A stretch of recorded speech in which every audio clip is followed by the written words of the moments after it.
வீடியோவில் நம்ம ஒரு ஏசி யூனிட்டில் ரெஃப்ரிஜரண்ட் லெவல் எப்படி செக் பண்ணுறதுன்னு பார்க்க போகிறோம். ஏசி யூனிட்டில் ரெஃப்ரிஜரண்ட் லெவல் செக் பண்ணுறதுக்கு நமக்கு proper tools and technical knowledge தேவைப்படும். So proper tools and proper knowledge அல்லது கைடன்ஸ் இல்லாமல் இதை ட்ரை பண்ணாதீங்க. ரெஃப்ரிஜரண்ட் லெவல் செக் பண்ணுறதுக்கு முன்னாடி ஒர்க் சேஃப்டியாக என்ஷூர் பண்ணணும். ஃபர்ஸ்ட், ஏசி யூனிட்டோட பவர் சப்ளையை ஆஃப் பண்ணிடணும். யூனிட்டோட லேபிளில் என்ன ரெஃப்ரிஜரண்ட் யூனிட்டில் யூஸ் பண்ணியிருக்காங்கன்னு செக் பண்ணிக்கணும். தென் ரெஃப்ரிஜரண்ட் லீக் ஆச்சுன்னா அதில் இருந்து ப்ரொடெக்ட் பண்ணுறதுக்கு ப்ராப்பரான காகல்ஸ் அண்ட் க்ளவுஸ் யூஸ் பண்ணிக்கணும். தென் தேவையான டூல்ஸ் எடுத்துக்கணும். அதில் முக்கியமான டூல் மணிஃபோல்ட் கேஜ். மணிஃபோல்ட் கேஜில் low pressure and high pressure gauges இருக்கணும். அதுக்கான ஹோசஸ் அண்ட் கனெக்டர்ஸ் ப்ராப்பராக இருக்கணும். தென் ஏசி யூனிட்டோட சர்வீஸ் வால்வ்ஸை ஓப்பன் அண்ட் க்ளோஸ் பண்ணுறதுக்கு பிரென்ச்சஸ் தேவைப்படும். தென் எது லோ ப்ரெஷர் லைன் அண்ட் எது ஹை ப்ரெஷர் லைனுன்னு ஃபஸ்ட்டு லொக்கேட் பண்ணிக்கணும். எல்லா ஏசி யூனிட்ஸ்லையுமே 2 காயில்ஸ் இருக்கும். அதில் சின்ன காயில் தான் ஹை ப்ரெஷர் லைன் அண்ட் பெரிய coil low pressure line. So low pressure blue ஹோஸை லோ ப்ரெஷர் போர்ட்லையும் ஹை ப்ரெஷர் ரெட் ஹோஸை ஹை ப்ரெஷர் போர்ட்லையும் கனெக்ட் பண்ணிக்கணும்.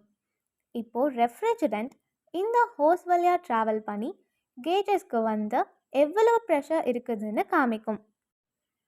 இப்போது யூனிட் ஆஃபில் இருக்கிறதுனால இது கரெக்டான ரீடிங் கிடையாது. யூனிட் ரன்னிங்கில் இருக்கும்போது தான் ப்ரெஷர் செக் பண்ணணும்.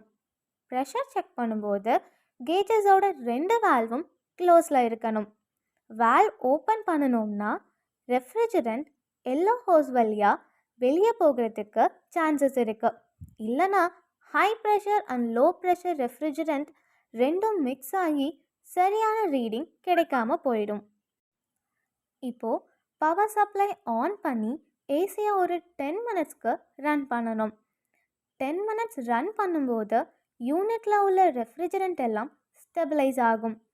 அப்போ தான் நமக்கு அக்யூரேட் ப்ரெஷர் ரீடிங் வேல்யூ கிடைக்கும். 10 மினிட்ஸ் கழித்து 2 கேஜஸில் ப்ரெஷர் ரீடிங் செக் பண்ணும்போது நமக்கு கரெக்டான ரீடிங்ஸ் கிடைக்கும். ரெஃப்ரிஜரண்ட் ப்ரெஷர் ரெஃப்ரிஜரண்ட்டோட டைப்பை பொறுத்தும் யூனிட்டோட சைஸை பொறுத்தும் சேஞ்ச் ஆகும். அதனால் மேனுஃபேக்சரர் ஸ்பெசிஃபிகேஷனில் low pressure side and high pressure சைடில் என்ன ப்ரெஷர் ரீடிங்ஸ் கொடுத்துருக்காங்களோ அந்த ரீடிங்ஸோட மணிஃபோல்ட் கேஜில் உள்ள ரீடிங்ஸையும் கம்பேர் பண்ணி பார்த்துக்கணும். ரெஃப்ரிஜரண்ட் ப்ரெஷர் லோவாக இருந்துச்சுன்னா ரெஃப்ரிஜரண்ட்டை சார்ஜ் பண்ணணும். ரெஃப்ரிஜரண்ட் ப்ரெஷர் ஹையாக இருந்துச்சுன்னா ரெஃப்ரிஜரண்ட்டை பர்ஜ் பண்ணணும். ரெஃப்ரிஜரண்ட்டை எப்படி சார்ஜ் பண்ணுறது அண்ட் எப்படி பர்ஜ் பண்ணுறதுன்னு நம்ம அடுத்தடுத்த வீடியோஸில் பார்க்கலாம். இந்த வீடியோவில் எதுவும் டவுட் இருந்துச்சுன்னா கமெண்ட் செக்ஷனில் மறக்காமல் கேளுங்க. வீடியோ பிடிச்சிருந்துச்சுன்னா வீடியோவை லைக் பண்ணிவிட்டு உங்கள் ஃப்ரெண்ட்ஸ்க்கும் இந்த வீடியோவை ஷேர் பண்ணிக்கோங்க. நம்ம ஜீப்ரா லேர்னிங்ஸ் தமிழ் சேனலுக்கு சப்ஸ்கிரைப் பண்ணிக்கோங்க. தேங்க்யூ.